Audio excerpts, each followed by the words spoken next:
Hello and welcome, Dragon Age. We're walking around Denerim, getting some stuff. Doing some things, and a little girl, we shall chase you. Get back here. Don't make me come after you. This should be easy enough. Mine. Hello, so have you heard? Morrigan. My client appreciates your generosity. You know. Have you nothing better to do than spread idle gossip? And besides, he can probably hear us both. You're not being very discreet. No, look, he's not even paying attention. Maybe. You don't... I'm looking right at you. Serious about it, do you? The woman is a vile fiend. Well, look here. Now who's an idle gossip? Meow.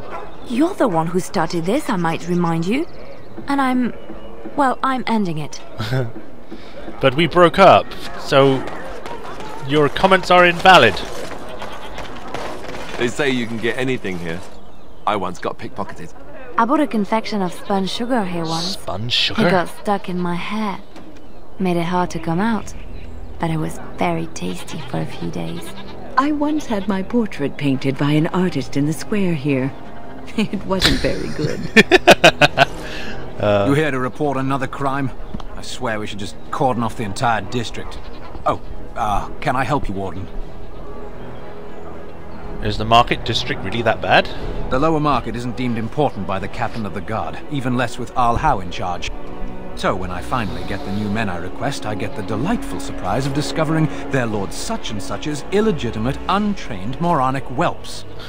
But lords keep sending me more of them. It's decent pay, no expectations, a uniform.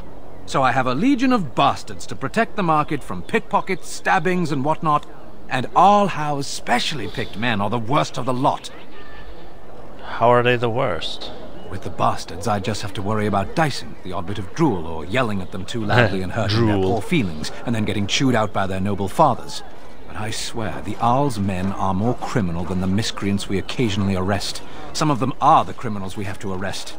So if your lifeblood isn't draining in the gutters as we speak, don't bother reporting it.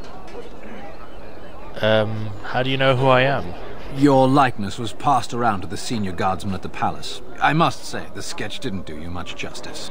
Don't worry, even if I believed the official story of what happened at Ostagar, I'm no fool. If I asked my men to apprehend you, they'd all run and cry big sobby tears in their courtesans' bosoms and leave me all alone to be skewered. Don't disturb the peace in the market, and that's well enough for me. Don't worry. Actually, do you need any help? What? You're serious? Yeah? I mean, yes, I could use help. I've got a pretty popular establishment that's crawling with mercenaries. It's a whorehouse, if I send my isn't boys in, someone might get, maker forbid, hurt. Or and I'll have to explain a to brothel their noble if you want to be fathers that being a guard is actually posh, dangerous. Whatever. What do you need me to do? The name of the whorehouse is the Pearl. Ah, I knew Beat it. down any mercenaries that are out of line and send them a message. I said beat down, not kill. Let me make that really clear. Not on fire, or exploded, or make a nose, whatever type of grisly death you can dream up. Sorry. Used to giving orders to my boys. Just leave them breathing and I'll be happy. Sign me up, Sergeant. Thank you, Warden. Happy hunting. Yes, I shall hunt them down and burn them all to the ground with a giant turkey the size of my head, which is pretty big, because I'm a dwarf. Just thought I'd put that in there.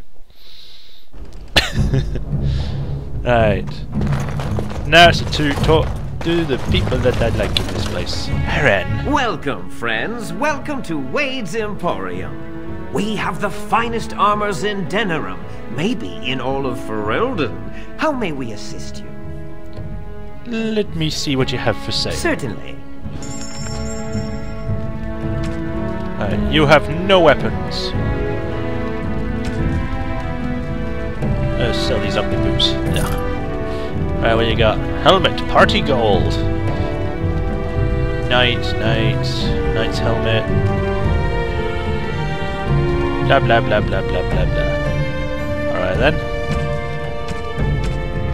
Metal shards. You have a lot of stuff, but not what I want. You looking for fine armor?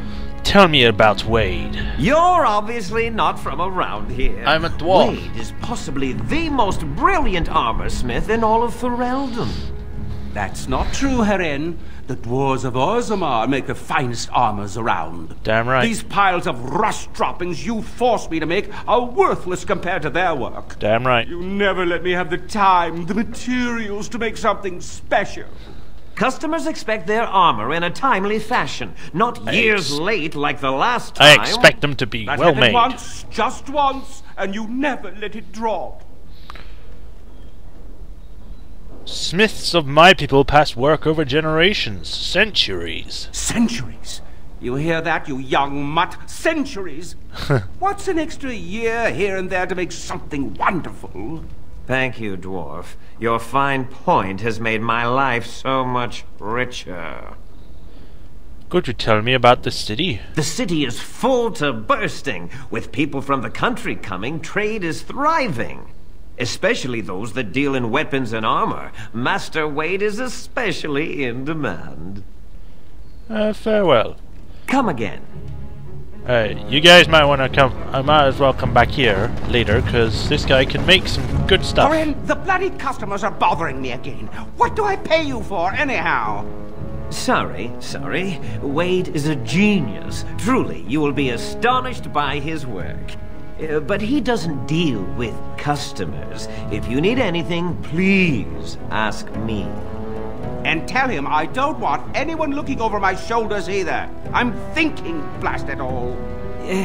Truly sorry, sire. Let me loot your chest. Ooh, another love letter. Let's see what this one says.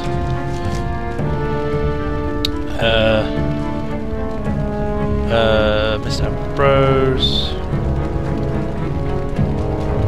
My elf fruit, the herbalist suggested powdered Bronto horn. I was very discreet.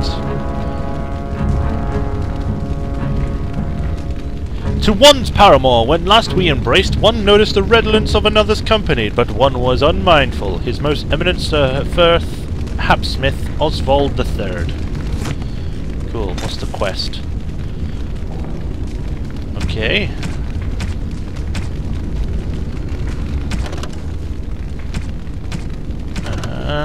No gains push. Is that it? That's all we need. So yeah, when you have to come back here after. Get over how quietly you are able to move. It took me years and years to learn, and even then I am not the best at it. So you didn't sneak around when spying? We all had different ways of doing things. Some preferred not to be seen at all, to cloak themselves in shadow and darkness. I realized that it is not such a bad thing to be seen, as long as you do not stand out and are quickly forgotten. I specialized in blending in, not drawing attention and looking like I had every right to be there. It is invisibility, but of another kind. Ah, yes, but I heard you often seduced your targets. They'd remember you. Not if they died. Dying while in the company of a lovely seductress. Tell me that isn't a good death. I don't know if I should take you seriously. But you scare me sometimes. Let's get started. But yeah, we have to come back here after we do the ashes, I think, because we get an item there that is not really used for anything else other than making a special kind of armor. So we'll come back for that. But for now, we're going to end it here, and in the next episode, we're going to be talking to Alistair's sister, and maybe changing Alistair. See you then.